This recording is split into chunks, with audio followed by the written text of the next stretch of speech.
मैं जय उपाध्याय और आप देख रहे हैं D7 न्यूज़ चैनल। अभी तक तो हम लोग पार्षद और सांसद, राजनीति के कचरा और एक्सीडेंट की बातें करते रह गए, लेकिन आज हम आप एक ऐसे शख्स से बात करेंगे जो मिलिट्री में कैप्टन के पद पे भी थे और आज वो राष्ट्रीय समता पार्टी के राष्ट्रीय अध्यक्ष भी हैं। अरे इतनी भी जल्दी क्या है, उनका नाम हम बताते हैं आपको। जल्दी है तो लो सुन लीजिए। उनका नाम है कैप्टन राजकुमार, जो देश सेवा भी पहले कर चुके हैं, अब समाज सेवा के लिए भी उतर गए हैं। तो हम मिलेंगे कैप्टन जी से, बात करेंगे राजनीति पे और चर्चा होगी अपने देश की जो सेना है उन पे, तो और समाज में चल रही बुराइयों के बारे में और महंगाई को लेके जो उतार चढ़ाव चल रहा है उस पर भी बातचीत होगा। शिक्षा, चिकित्सा, सारे विषयों पे आज हम बातचीत करेंगे कैप्टन राजकुमार से, जो देश सेवा से अब समाज सेवा में की तरफ अग्रसर हो रहे हैं और समाज में सेवा के नाम पे बढ़ चढ़कर हिस्सा भी लेते हैं। तो आइए मिलते हैं कैप्टन जी से, बात करेंगे ढेर सारी, और इस वीडियो के माध्यम से हम लोगों को ये भी दिखाएंगे कि जब एक देश सेवा करने वाला कैप्टन और समाज सेवा से जुड़ता है तो उसकी देश सेवा और समाज सेवा दोनों में क्या डिफरेंस, क्या तकलीफें आती हैं, इन सब पे चर्चा करेंगे कैप्टन जी से। नमस्कार सर। नमस्कार पत्रकार महोदय। सर सर्वप्रथम तो आप हमारे दर्शकों को अपना नाम और परिचय देते हुए बताइए कि देश सेवा से समाज सेवा की तरफ आप कैसे मुड़े। मैं अपने दर्शकों को और आपके दर्शकों को सभी को मैं ये बताना चाहता हूँ कि मैं आर्मी में 32 साल नौकरी करने के बाद कैप्टन पद से रिटायर हुआ। उसके बाद मैंने जब यहाँ पर आकर के देखा यहाँ की हालत बहुत ख़राब थी, समाज सेवा करने के बारे में सोचा तो समाज सेवा राजनीति से बढ़कर के कोई नहीं है, इसलिए मैं राजनीति में आने के लिए सोचा और मैं कैप्टन राजकुमार, राष्ट्रीय अध्यक्ष राष्ट्रीय समता पार्टी। सर पहले हमारे देश में जब 1-2 रुपये फीस लगते थे तब तो प्राइमरी स्कूलों में लाइन लगी रहती थी, बच्चों जगह नहीं था बैठाने के लिए। लेकिन अब जो सरकार बच्चों को खाना, शिक्षा, यहाँ तक कि कापी किताबें भी फ्री में मिल रही हैं, लेकिन आज वहाँ गिनती मात्र के ही बच्चे पहुँच रहे हैं। इसका मुख्य कारण क्या है? इसका मुख्य कारण ये है कि जो टीचर सरकारी स्कूलों में पढ़ा रहे हैं वो सही शिक्षा नहीं दे रहे हैं। सही शिक्षा देने का मतलब, मेरा कहने का मतलब ये है कि सही शिक्षा के साथ साथ टेक्निकल शिक्षा ज़रूरी है, और टेक्निकल शिक्षा जैसे प्राइवेट स्कूलों में मिलता है वैसा मतलब सरकारी स्कूलों में नहीं है। सर हमारे देश में तो बहुत सारी पार्टियां हैं, कांग्रेस है, हम में इस समय चल रही बीजेपी है, बसपा है, सपा है। ऐसे में आपने राष्ट्रीय समता पार्टी को ही क्यों चुना? राष्ट्रीय समता पार्टी को हमने चुना नहीं, हम लोगों ने मिलकर के बनाया। जब हम लोगों को पहले हमारे कुछ भाई सुभाषपा में थे और कुछ भागीदारी में थे, जब यहाँ से हम लोगों को धोखा मिला तो हम लोगों ने मिल करके ये पार्टी बनाई है। इसमें हम 5-6 लोग 7 लोग थे, जैसे मैं कैप्टन राजकुमार, हमारे भाई पुनवासी राम प्रजापति, हमारे राष्ट्रीय संयोजक श्री शशि प्रताप सिंह, हमारे राष्ट्रीय सलाहकार राजकुमार गुप्ता जी, बहन वंदना जी और प्रकाश जायसवाल जी, ये प्रदेश अध्यक्ष हमारे राम गोविंद जी, ये हम लोगों ने मिल करके इस पार्टी को बनाया है। तो जब इस पार्टी को बनाया तो हम खुद ही इस बाग के माली हैं और हम इसको सींच रहे हैं। सर आपकी पार्टी की मुख्य नीतियाँ क्या है, किन नीतियों पे आपकी पार्टी कार्य करती है? हमारी पार्टी का मुख्य नीति ये है कि राइट टू प्रॉमिस, जो वादा कर रहे हो, जैसे चुनाव आ जाता है, लोग लुभावन वादे करते हैं, उसको जब जीत करके आगे चले जाते हैं तो उसको कभी पूरा नहीं करते। तो राइट टू प्रॉमिस, जो मतलब आप वादा कर रहे हो उसको पूरा करना है, ऐसा कानून बनना चाहिए। महिलाओं को हर क्षेत्र में, चाहे प्राइवेट हो चाहे सरकारी हो, हर क्षेत्र में उनको 50% की भागीदारी मिलना चाहिए। पूर्वांचल प्रदेश की सभी बात करते हैं, लेकिन पूर्वांचल प्रदेश के बारे में जब जीत करके सत्ता में चले जाते हैं तो कोई नहीं बोलता। पूर्वांचल प्रदेश का स्थापना हो, किसानों को, आज किसान सबसे ज़्यादा आत्महत्या कर रहा है, किसानों को बराबर का उनको चाहे खाद हो, चाहे पानी हो, चाहे बिजली हो, ये सब फ्री में, बिजली फ्री होनी चाहिए। सरकार की जितनी भी फ्री की योजना है सबको बंद करके सिर्फ 2, पढ़ाई और दवाई फ्री होनी चाहिए। बाकी सब जो नॉर्मल आदमी कमाता है उसका 70% इन्हीं दो चीज़ों में जाता है, पढ़ाई और दवाई में। तो पढ़ाई और दवाई सरकार फ्री करे, बाकी जितनी फ्री की योजनाएं हैं उसको बंद करे। ये हम लोगों का मेन मुद्दा है। सर कैप्टन जी, आप तो पहले मिलिट्री में थे, कई सालों तक आपने देश की सेवा की और अब समाज सेवा से जुड़ रहे हैं। तो ऐसे में मैं जानना चाहूँगा कि जो मौजूदा हालात हमारे देश की सेना की है और जो उनको सेवाएं मिल रही है, क्या वो बेहतर है कि उसमें कुछ और सुधार होना चाहिए? नहीं, सेवाएं जो मिल रही हैं वो बेहतर हैं, लेकिन उनको पंगु बना करके रखा गया। उनको जो अधिकार है, अधिकार उनको नहीं है। अधिकार उनको बराबर मिलना चाहिए। जो सुविधाएं सेना को मिली हैं वो अच्छी हैं, लेकिन उनको पूरी तरीके से जो पावर होना चाहिए वो नहीं है। अगर गलती से सेना अपनी पावर का उपयोग करता है तो मानवाधिकार वाले जाकर के सेना के प्रति सेना को ही दोषी ठहराते हैं, जबकि सिविलियन अगर वहाँ का कोई अगर सेना को मारता है तो उसके बारे में वो कुछ नहीं बोलते हैं। तो हमारा कहने का मतलब ये है कि अगर सेना के ऊपर हमला सिविलियन करते हैं तो जो मानवाधिकार या जो भी नीति आयोग जो भी है तो उनके ऊपर भी वही कार्रवाई करे जो सेना के ऊपर करती है। बाकी सरकार की नीति बहुत अच्छी है। सर, जो हाल में एक भाजपा द्वारा अग्निवीर योजना जो मिलिट्री के ऊपर थोपा गया है 4 साल की सर्विस का, क्या ये ठीक है या इसमें कुछ खामियां हैं? ये तो बहुत बड़ी खामियां हैं। इसमें भाजपा या मतलब जो केंद्र की सरकार है, ये सिर्फ और सिर्फ अभी सेना को ही पेंशन मिलता है और सेना की पेंशन को बंद करने के बारे में सोच रहे हैं। 4 साल की अगर सेवा देंगे तो 4 साल में वो क्या सीखेगा और क्या वो देश की सेवा करेगा। अभी ट्रेनिंग ही तकरीबन 1 से 1.5 साल की होती है। 1 से 1.5 साल ट्रेनिंग करने के बाद वो जब बॉर्डर पर जाएगा तो वहाँ पर वो क्या सेवा करेगा और क्या करके आएगा। तो ये जो भाजपा सरकार ने किया है अग्निवीर योजना, इसमें सिर्फ और सिर्फ सेना का पेंशन बंद करने के लिए ये योजना लागू किया है, जबकि इसमें सिर्फ जवान ही भर्ती होंगे, अफसर नहीं होंगे। अफसर की पेंशन बनी रहेगी, सिर्फ जवानों की पेंशन को ये बंद करने की योजना बनाई है। इसलिए अग्निवीर योजना को इन्होंने लागू किया है। और रही बात, मैं आपको एक चीज़ और बता देता हूँ, यही नेता लोग चाहे विधायक 1 बार बने, 2 बार बने, 3 बार बने या उसके बाद लोकसभा के मेंबर बन जाए, तो जितनी बार ये जीतते हैं उतनी बार इनकी पेंशन बनती जाती है। अगर सरकारी सर्वेंट चाहे वो किसी भी विभाग का है, चाहे मिलिट्री का है, चाहे पुलिस का है, चाहे बैंक का है, जब सबकी पेंशन बंद हो रही है तो नेताओं का भी पेंशन बंद होना चाहिए। या अगर इनको पेंशन मिल ही रहा है तो सिर्फ और सिर्फ पहला या तो लास्ट वाला पेंशन मिलना चाहिए। ये जितनी बार विधायक सांसद बनते हैं उतनी बार इनको पेंशन नहीं मिलना चाहिए। सर, हाल ही में अभी चाइना में बॉर्डर को लेकर काफ़ी तनातनी चल रही थी, जहाँ पे कि 15-16 जवान को मार के डंडे पीट से लड़ाई हुई थी।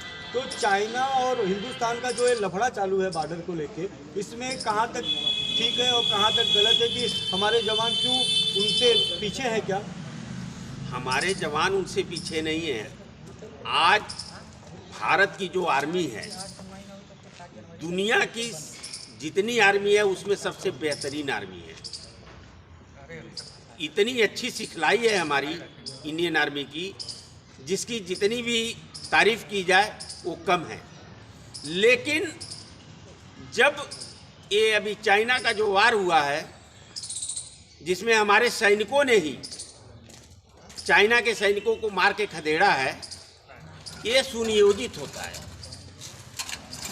जब इंडिया में चुनाव आता है तभी कोई न कोई ये कांड होता है। और अभी जैसे निगम पार्षद के चुनाव हैं, ये कहानी सामने आई है। लेकिन मैं आपको बता देता हूँ, चाइना ही नहीं, दुनिया की कोई भी सैन्य भारतीय सेना का मुकाबला नहीं कर सकती। सर, अभी भी आपने कहा कि आपका जो राष्ट्रीय समता पार्टी है उसका है राइट टू प्रॉमिस।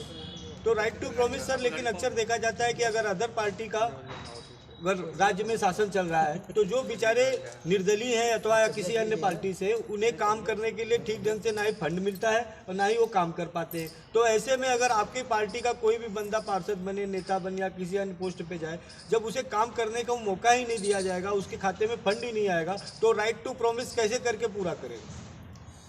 देखिए, राइट टू प्रॉमिस एक ऐसे नहीं पूरा होगा। ये कहावत है कि अकेला चना भार नहीं फोड़ता है। तो अकेला एक आदमी लड़ करके और जीत करके राइट टू प्रॉमिस को पूरा नहीं कर सकता। जब तक पार्टी सत्ता में नहीं आएगी, राइट टू प्रॉमिस कानून बनाने की बात किया हूँ मैं। एक आदमी से राइट टू प्रॉमिस नहीं हो सकता, तो इसलिए एक आदमी का इसमें कोई महत्व नहीं है। सर, आपने तो बहुत अच्छी बात की कि एक आदमी चना भार नहीं फोड़ सकता, लेकिन फिर भी मैं आपसे जानना चाहूँगा कि जो इस समय भाजपा का शासनकाल चल रहा है और इसके पहले कांग्रेस का भी चलता था, तो महंगाई जो इतना दिन ब दिन बढ़ती जा रही है, इसका मूल कारण क्या है? देखिए, मूल कारण तो इसके अनेकों हैं, लेकिन आपको मैं बता देता हूं कि 2014 में जब भाजपा केंद्र में आई है, इसी महंगाई के मुद्दे को लेकर के आई। जब 5 पैसे 10 पैसे अगर पेट्रोल डीजल का रेट बढ़ जाता था तो ये लोग हाई तौबा मचा देते थे। गैस सिलेंडर, आलू की माला, प्याज की माला ये पहन करके रोडों और सड़कों पर बैठ जाते थे। लेकिन अब महंगाई चरम सीमा पर है। न केंद्र की सरकार न प्रदेश की सरकार महंगाई पर कोई चर्चा कर रहा है, न इस पर कोई बयान दे रहा है। अगर कोई किसी पार्टी का या कोई समाज सेवी अगर महंगाई के खिलाफ बोलता है तो उसको ज़बरदस्ती पुलिस के द्वारा या शासन का धौंस दे करके उसको ज़बरदस्ती हटा दिया जाता है। किसी को आज धरना प्रदर्शन नहीं करने दिया जाता है। तो ये सरकार महंगाई रोकने में विफल है। मिश्रा जी, अच्छा मैं ये बताइए कि जो अभी बुलडोजर बाबा के नाम से फेमस है हमारे माननीय मुख्यमंत्री और आदित्य योगीनाथ जी, तो उनका अक्सर देखा जाता है कि जो बड़े किस्म के क्रिमिनल हैं, जो पार्टी लेवल के क्रिमिनल हैं, उन्हीं की संपत्तियां और उन्हीं के घर को ध्वस्त किया जा रहा है। लेकिन अक्सर जो पुलिस स्टेशन में जब एक आदमी सराफा से जाता है अपनी कंप्लेंट लिखाने के लिए, तो यही पुलिस वाले जो रक्षक बन के खड़े हैं उस समय उसे भक्षक के तौर पे दिखाई देने लगते हैं और उस आदमी का कंप्लेंट तक नहीं लिया जाता। तो ऐसे में क्या योगी सरकार जो प्रॉमिस की है और जो कानून को मजबूती से खड़ा करने का वचन दिया है, तो क्या इसी तरह से कानून और पुलिस पब्लिक को धक्का मारेगी और निकालेगी और उसमें मजबूती रहेगी? देखिए, आपने बुलडोजर बाबा की बात कही है, तो बुलडोजर सिर्फ उन्हीं पर चल रहा है जो विपक्ष में है, विपक्ष के नेता हैं, उन्हीं के ऊपर बुलडोजर चल रहा है, चाहे वो नेता हों चाहे कार्यकर्ता हों। लेकिन जो भी माफिया या जो भी गुंडा मवाली अगर पार्टी से उनके साथ हैं तो उनके साथ ऐसा नहीं हो रहा है। और रह गए बात पुलिस की, तो पुलिस बिल्कुल मतलब अपने मनामानी जिसको बोलते हैं, अपने मनमानी कर रही है, चाहे सही हो चाहे गलत हो। इस पर किसी का कोई रोक नहीं है, कोई अंकुश नहीं है। वो अपनी मनमानी कर रही है, जब मर्जी वो FIR कर रही है, जब मर्जी नहीं कर रही है। जब ऊपर से नेताओं का प्रेशर पड़ता है तब ये FIR होता है। तो बुलडोजर बाबा कहने के तो हैं, लेकिन देश में भ्रष्टाचार बहुत है और भ्रष्टाचार रोकने में भाजपा की सरकार विफल है। सर, मैं एक बात और आपसे जानना चाहूँगा कि जो कांग्रेस द्वारा भारत जोड़ो यात्रा शुरू की गई है, तो उसका आखिर मेन उद्देश्य क्या है? देखिए, जो भारत जोड़ो यात्रा उन्होंने शुरू किया है, अभी कांग्रेस पूरे प्रदेश से यूपी में तो उनका नाम खत्म हो चुका है और देश से भी तकरीबन वो आउट हो चुके हैं। तो अपनी वो राजनीति को सही करने के लिए, अपनी जनाधार बढ़ाने के लिए ये जगह जगह चल करके पैदल यात्रा कर कर ये कार्रवाई कर रहे हैं। इसका बहुत ज़्यादा महत्व नहीं है। सर, वाराणसी को आज स्मार्ट सिटी के तौर पे देखा जाता है और सारी नगर निगम की सुविधाएं वहाँ मौजूद है, लेकिन फिर भी हमें अक्सर शिकायत मिलती है कि नगर निगम के जो कर्मचारी हैं ना ही ठीक ढंग से कचरा उठाते और ना ही ठीक ढंग से सफाई करते। तो इस पे आपके क्या विचार हैं? आप स्मार्ट सिटी की बात कर रहे हैं, वाराणसी भी स्मार्ट बना ही नहीं है। आप रोड तो देख रहे हैं, गलियों में जाइए, गलियों की हालत, नालियों की हालत बहुत बुरी है। और अभी आप 10 बजे तक किसी भी गली या रोड पे जाइए, कचरों का अंबार रहता है। तो स्मार्ट सिटी भी वाराणसी को नहीं बना है। और ये लोग स्मार्ट या कुछ भी बोलते रहें, वो अलग बात है। हाँ, रोड की हालत थोड़ी सुधरी है, बस रोड की हालत सुधरने से स्मार्ट नहीं हो जाता। स्मार्ट अभी बनने के लिए इसको भी 10 साल और लगेंगे। सर, अब जो दिसंबर में पार्षदी का चुनाव होने वाला था, लेकिन अब जनवरी फरवरी ऐसे टलता जा रहा है, तो मैं आपसे ये जानना चाहूँगा कि दिल्ली में जिस तरह से आपने नगर निगम पे कब्जा किया है, कहीं उसी का देखते हुए तो नहीं भाजपा खसकाते जा रही है? बिल्कुल, आपने पत्रकार महोदय, आपने क्वेश्चन भी सही किया है और क्वेश्चन का आंसर भी आपने ही दे दिया है। एक खुद चुनाव कराने में विफल हैं, अभी इनकी हालत खराब है, अपनी हालत सुधारने के लिए समय समय आगे बढ़ा रहे हैं। बस इससे ज़्यादा मैं नगर निगम के चुनाव के बारे में कुछ नहीं बोलूँगा। कहा कि शिक्षा और चिकित्सा, पढ़ाई और दवाई, ये आपकी नीतियाँ को मूल सिद्धांत है। लेकिन अक्सर हम देखते हैं कि जहाँ भी गांव में जो सरकारी अस्पताल केंद्र बने हुए हैं वो कभी खुलते ही नहीं। और रही बात शिक्षा की, शिक्षा प्राइमरी तक फ्री है, लेकिन वहाँ बच्चे ही नहीं जाते। तो शिक्षा और चिकित्सा किस तरह से सुधरेगी? देखिए, शिक्षा और चिकित्सा सुधारने का मतलब मेरा ये है कि कक्षा 1 से लेकर के स्नातक तक, और उसके बाद आगे जितना भी वो पढ़ना चाहते हैं, चाहे वो PhD करना चाहे, चाहे IIT करना चाहे, या चाहे मेडिकल करना चाहे, सारी जो चिकित्सा की वो है वो फ्री होना चाहिए। और एक नेशन एक सिलेबस, चाहे वो सरकारी स्कूल हो और चाहे प्राइवेट स्कूल हो, एक ही से मतलब सिलेबस होना चाहिए, तब तो जाकर के शिक्षा सुधरेगी। अब सरकारी स्कूल में वो 4-5 सब्जेक्ट की नॉर्मल सी बुक होती है, अब प्राइवेट में दुनिया भर की बुक को अलग अलग से लगा देते हैं, उनकी खुद की रचित बुकें होती हैं।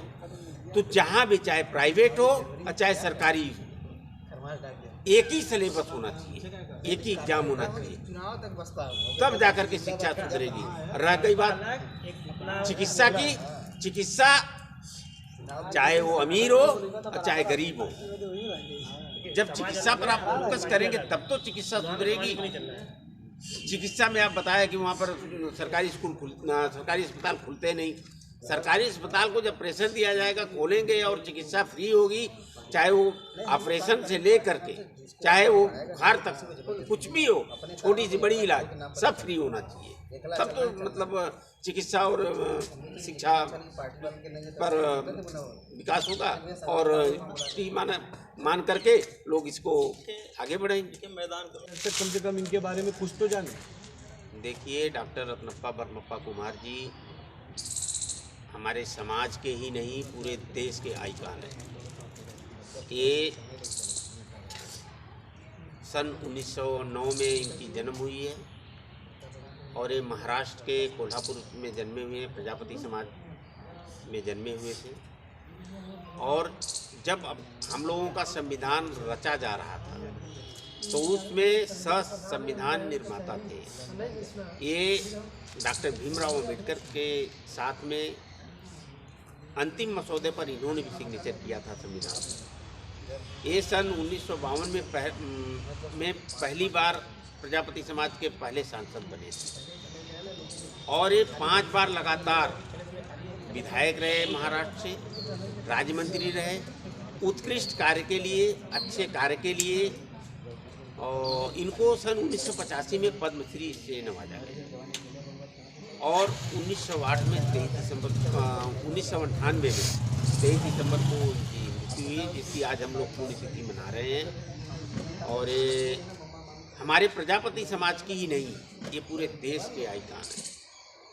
और इतिहासकारों ने इन जो अच्छे कार्य किए हैं उनके इतिहास को दबाने का कार्य किया है, तो उसी तरीके से इनका भी इतिहास इन्होंने दबा दिया था, लेकिन हम लोग अब इनको खोज करके उजागर किए हैं और जन जन तक पहुँचाने का कार्य कर रहे हैं। सर, नगर निगम में जो पार्षदी का चुनाव होने जा रहा है, ऐसे में आपकी पार्टी किन किन सीटों पे चुनाव लड़ने वाली है, कहाँ कहाँ से अपने बंदे उतार रही है मैदान में।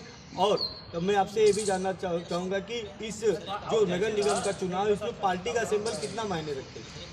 देखिए, नगर निगम चुनाव में हमारी 9 पार्टियों का गठबंधन है, भारतीय लोकतांत्रिक गठबंधन। तो हम 9 पार्टियां मिलकर के नगर निगम चुनाव को लड़ रहे हैं। जिस पार्टी का जहां जहां पर मजबूती है वहां पर वो अपने अपने कैंडिडेट उतार रही है।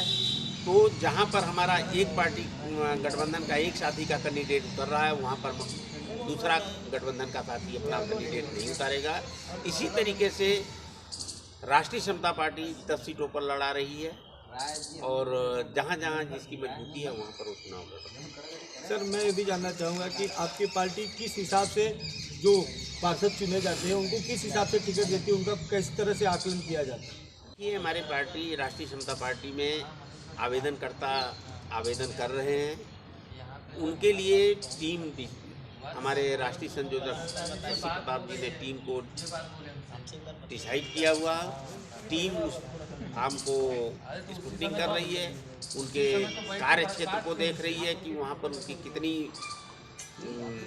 पॉपुलैरिटी है, उस हिसाब से टिकट को डिसाइड किया। सर, इस नगर निगम के चुनाव को लेकर, पार्षदी को चुनाव को लेकर आप वाराणसी की जनता से को क्या संदेश देना चाहेंगे? मैं वाराणसी की जनता को यही संदेश देना चाहूँगा कि वोट देने जाने से पहले आप अपने गलियों को, रोड को, नालियों को देख करके जाना और महंगाई जो चरम सीमा पर है उसके बारे में भी सोच करके जाना। जो अच्छा लगता है वो कीजिए, लेकिन राष्ट्रीय समता पार्टी आपको ये बताना चाहती है कि जब राष्ट्रीय समता पार्टी का सरकार बनेगा तो नाली, रोड, सड़क, साफ सफाई सब कुछ एकदम साफ सुथरा होगा। इसमें कोई दूसरा बात की बात नहीं होगी। जी, अभी हम बातचीत कर रहे थे कैप्टन राजकुमार जी से, जो मिलिट्री में भी कैप्टन के पद तक कार्य कर चुके हैं और अब राष्ट्रीय समता पार्टी के राष्ट्रीय अध्यक्ष के पद पे कार्य करते हुए समाज सेवा से जुड़ गए हैं और समाज के लिए कार्य कर रहे हैं। तो इन्होंने एक महापुरुष के बारे में जो नाम बताया, डॉक्टर रत्नप्पा भरप्पा कुम्भार जी, इनके बारे में इन्होंने बहुत अच्छी बात की कि ये संविधाता जो डॉक्टर भीमराव अम्बेडकर जी थे उनके साथ में संविधान को लिखने में इन्होंने भी बहुत बड़ा सहयोग किया है और समाज सेवा में और इन्होंने बढ़ चढ़ के हिस्सा लिया है। तो आइए इसी तरह से मिलेंगे अन्य किसी और नेता से, बात करेंगे उनके करियर और राजनीति के क्षेत्र पे।